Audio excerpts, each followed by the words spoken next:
Mario, nuestras experiencias son las que dan lugar a nuestras creencias inconscientes. ¿Cómo cambiar esas creencias? ¿Cómo detectarlas, de hecho? Bueno, las creencias que tienen más impacto en nosotros no somos conscientes de que las tenemos. Operan a nivel inconsciente. Es importante que sepamos que este tipo de creencias para nosotros son certezas incuestionables y están dirigiendo muchísimos de nuestros procesos mentales. La clave para saber cuándo una persona tiene una creencia limitante es observar el cuerpo.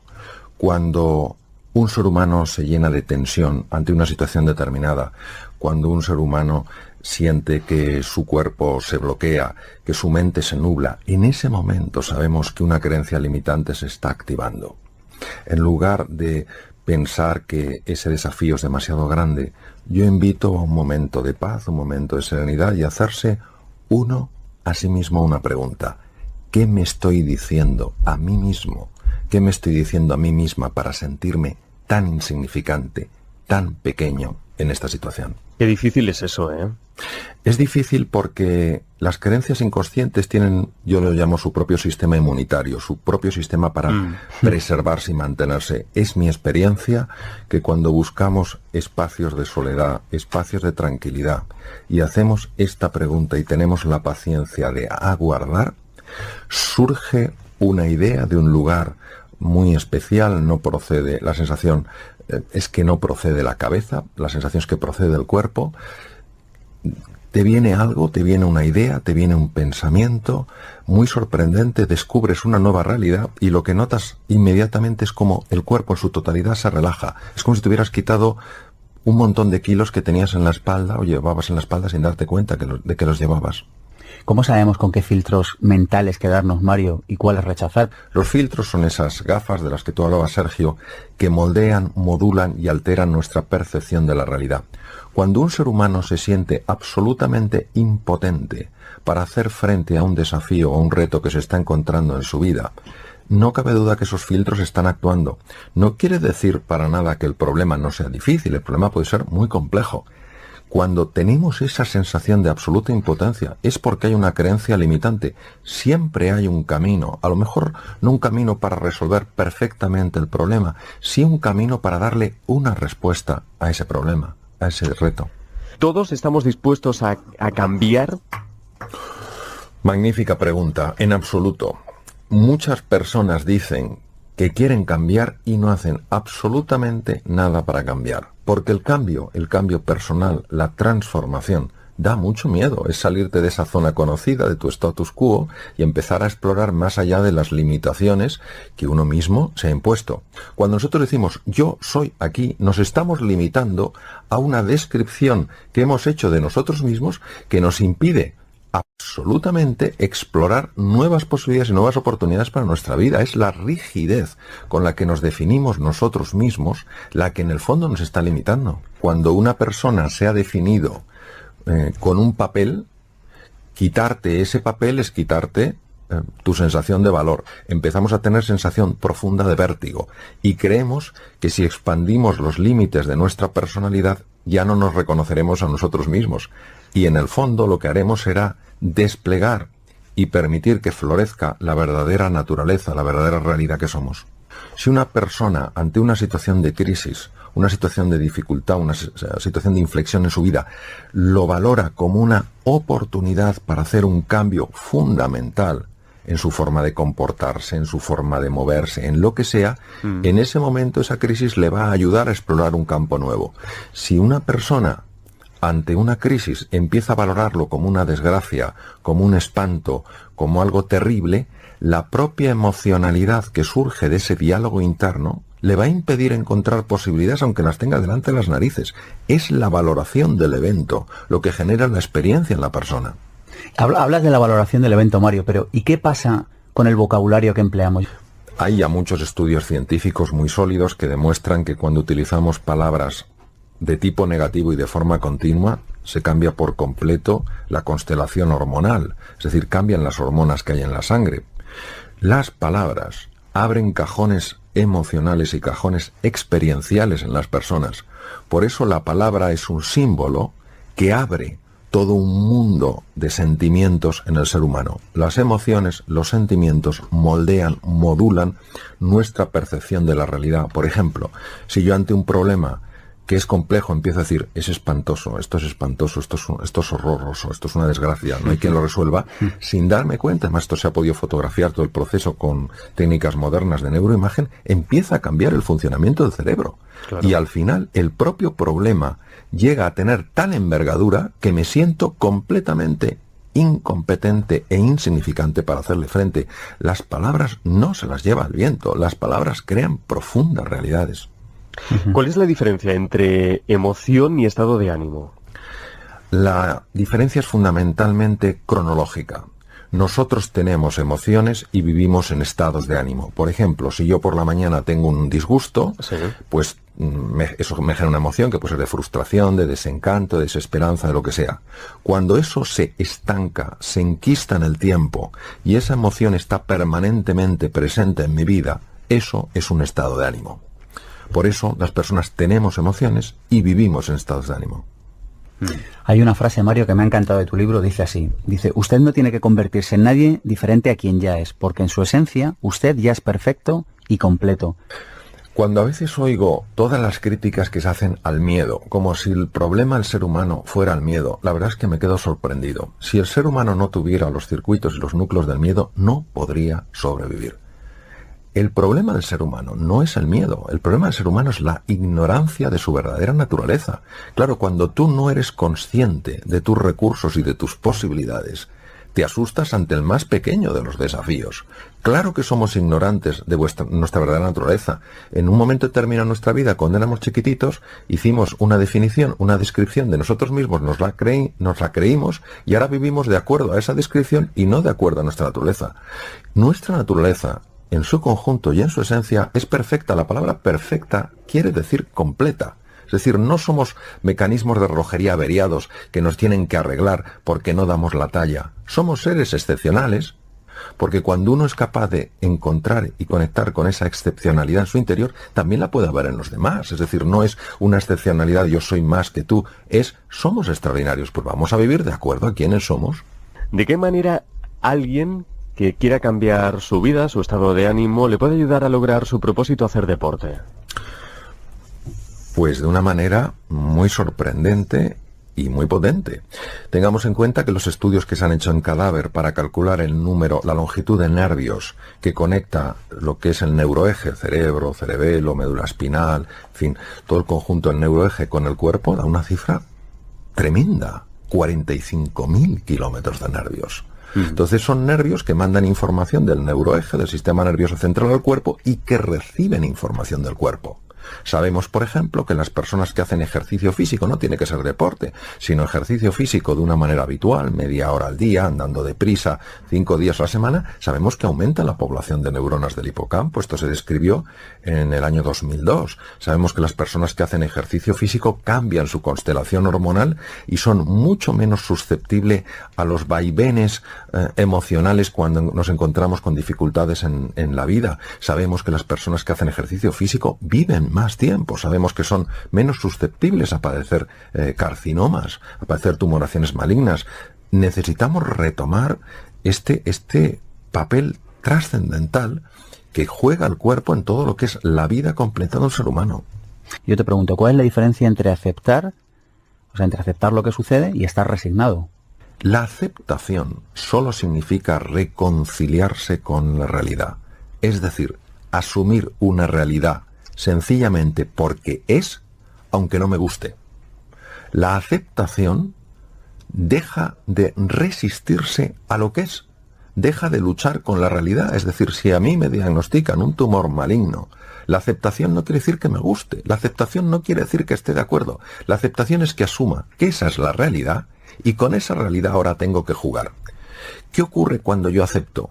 Que me aflojo muchísimo, que esa tensión de la rebeldía contra la realidad produce cambios muy negativos en el funcionamiento del cuerpo y del cerebro.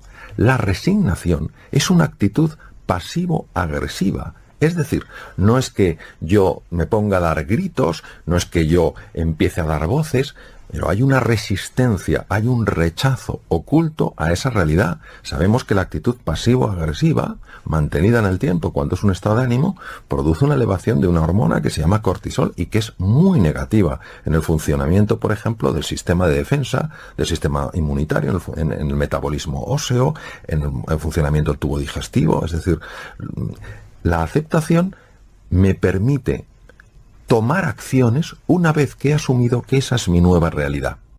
Tiempo complicado el que nos toca vivir, tiempo muy complicado, doctor. Tiempo complicado y tiempo interesante.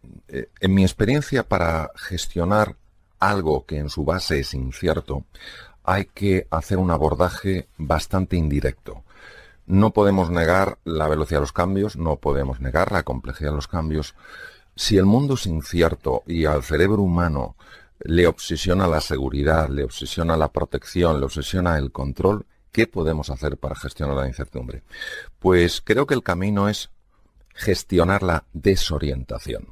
Es decir, nosotros tenemos que aceptar quiere decir asumir que vivimos en un mundo distinto, es un mundo con cambios muy rápidos, como he comentado, muy ambiguo, muy incierto. ¿Dónde podemos encontrar nosotros solidez? ¿Dónde podemos encontrar esa estabilidad que el cerebro necesita para calmarse, para reequilibrarse, para no vivir en la angustia, en la desesperanza? Pues en una serie de orientaciones claras, en una serie de puntos de referencia, en una serie de valores que para nosotros tengan sentido y que creamos tanto en ellos por la fuerza de la propia experiencia o por la experiencia de otros que para nosotros tengan autoridad legítima en el sentido de que sea su conducta coherente, y seguir estos valores, seguir estas guías, genera muchísima estabilidad mental. Cuando una persona está equilibrada mentalmente, se enfrenta o se relaciona con la ambigüedad y la incertidumbre de una manera radicalmente distinta. Cuando una persona no se siente equilibrada internamente ante la ambigüedad y la incertidumbre, se asusta. Y cuando somos presa del miedo, no sale lo mejor de nosotros. Cuando una persona está equilibrada y se enfrenta ante la ambigüedad y ante la incertidumbre, no quiere decir que no note cosas que le pueden inquietar, lo que no vive es asustada. Esa persona entonces empieza a buscar qué puede haber de valioso en ese entorno diferente. ¿Cómo controlar esos estados de ánimo, doctor? ¿Y cómo eliminar el miedo al miedo? En primer lugar, nuestra relación con el miedo tiene que cambiar drásticamente. Claro. Nosotros jamás habríamos podido llegar donde estamos si no tuviéramos centros capaces de reconocer el peligro. Entonces el problema no es cuando tenemos miedo, sino cuando el miedo nos tiene a nosotros. Entonces, cuando eso nos ocurre, yo prefiero llamarlo pánico. El pánico genera reacciones muy poco pensadas. Por ejemplo, bloqueo muy frecuente de ver hoy en día. Otro es una reacción de rechazo, es una resistencia, es una ira, muchas veces sin tener claro hacia qué te estás enfrentando, y otro directamente es la huida. ¿Cómo gestionar los estados del ánimo? Los estados de ánimo son estados del alma. La palabra ánima es alma. Los griegos la definían como aliento, como viento. Pues es algo que requiere honestamente mucho trabajo. Mucho trabajo. La gestión de los estados de ánimo no es una cosa en general que se aprenda en poco tiempo. Requiere mucho compromiso, requiere mucha determinación, persistencia y paciencia. ¿Por qué? Porque muchas de nuestras conductas son puras reacciones automáticas. Nosotros no somos conscientes hasta qué punto los automatismos operan en nuestra vida. ¿De qué manera, cuál es el camino, al menos en mi experiencia, para gestionar los estados de ánimo? Son 4 fases. La primera es conocerse. Tenemos que conocernos un poco. ¿Conocernos para qué? Conocernos para comprendernos. Muchas de nuestras reacciones automáticas que generan rechazo en nosotros mismos, hacia nosotros mismos, si nosotros comprendiéramos de dónde vienen, no generarían ese rechazo hacia nosotros mismos, aunque sí se rechaza hacia nuestra conducta. Es distinto rechazar tu conducta a rechazarte a ti mismo. Si tú te conoces y te comprendes, entonces te puedes aceptar. ¿Qué es aceptar? Aceptar es asumir humildemente que ese es tu punto de partida. Es decir, por ejemplo, yo cojo y digo, empiezo a conocerme, me comprendo y digo, bueno, tengo estas reacciones airadas, pues porque, francamente, cuando yo no me siento valorado, cuando yo me siento ninguneado, se produce en mí esto. Yo lo comprendo, acepto que este es mi punto de partida, me gustaría que fuera otro, no sé por qué tengo estas reacciones automáticas, otras personas lo tendrán por otros motivos, y una vez que me he aceptado, que me he asumido, que dejo de rechazarme, que me quiero un poco más, entonces empieza el camino de superarme. ¿Cómo me voy a superar si no me conozco? ¿Cómo me voy a superar si no me comprendo? ¿Cómo me voy a superar si estoy constantemente en lucha conmigo mismo? Estamos en una auténtica travesía del desierto y hay que tener el corazón muy insensibilizado para no darse cuenta de hasta qué punto hay personas que lo están pasando francamente mal. Y lo pase uno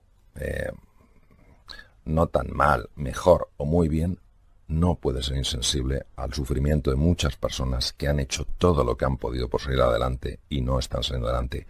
No por su falta de méritos o de capacidad, sino porque vivimos en un entorno en gran parte muy dañino, más que dañino, muy complejo, donde hemos perdido muchas referencias que son esenciales para encontrar.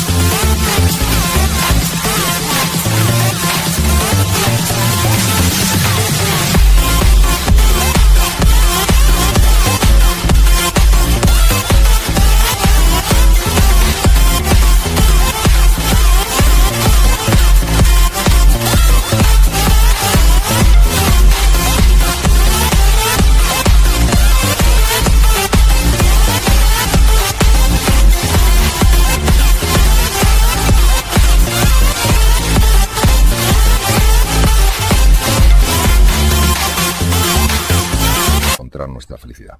Sobre lo que comentas, Manolo, ¿cómo voy a estar yo en desacuerdo? El propio Gandhi decía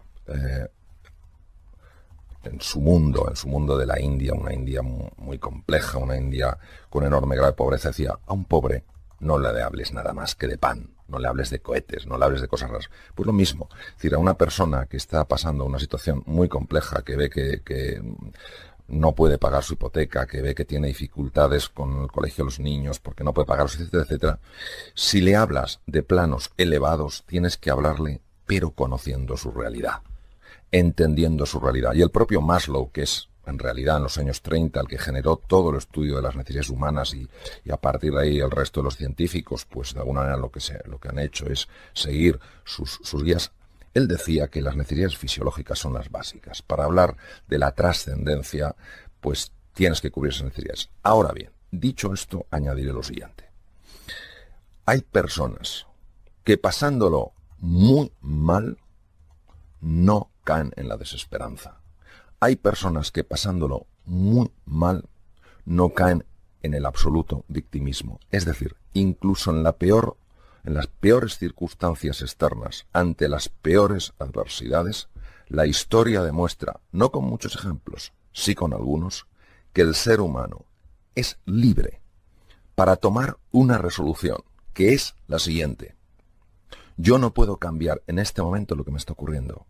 Yo sí puedo cambiar, aunque sea parcialmente, cómo estoy respondiendo frente a lo que me ocurre. A ver, yo no creo en las recetas mágicas, sí creo en las guías, sí creo en las referencias, sí creo en los principios y sí creo en los valores. Y creo que cuando una persona tiene unos principios claros, unos valores que le perfeccionan como persona, al final empieza a experimentar en su vida una transformación que puede tener tintes, entre comillas, mágicos. ¿Cómo no caer en la desesperación cuando a veces es casi imposible no caer en ella, doctor? Albert Camus, que ganó el Premio Nobel de Literatura en los años 50 y es un hombre de una enorme profundidad en su pensamiento, hablaba mucho de que la gran cuestión es el suicidio. ¿Por qué no nos suicidamos? Y cuando nosotros nos hacemos esta pregunta tan dura, tan difícil y tan profunda, nos damos cuenta de que no nos suicidamos porque hay cosas en nuestra vida que son hermosas. Hay cosas en nuestra vida que son valiosas, aunque a veces, lamentablemente, no las valoremos. Y tenemos una tendencia muy frecuente y muy dañina a fijarnos en aquello que nosotros nos hacemos una pregunta que es: ¿qué tiene sentido en mi vida hoy? Y empezamos a salir de ese pozo de desesperanza, de esa negrura, nos daremos cuenta de que tenemos muchas cosas para sentir agradecimiento. Si nos enfocáramos un poco más en eso, lograríamos un mayor equilibrio en nuestra vida. Nosotros sabemos por estudios que existen en neurociencias que cuando una persona está más equilibrada, su cerebro funciona radicalmente, de una manera radicalmente diferente. Aumenta la conexión entre las neuronas, la neuroplasticidad. Esto implica que la persona aumenta sus capacidades cognitivas, aumenta su inteligencia, aumenta su creatividad, aumenta su imaginación y, por tanto, puede encontrar alternativas donde antes no había ninguna.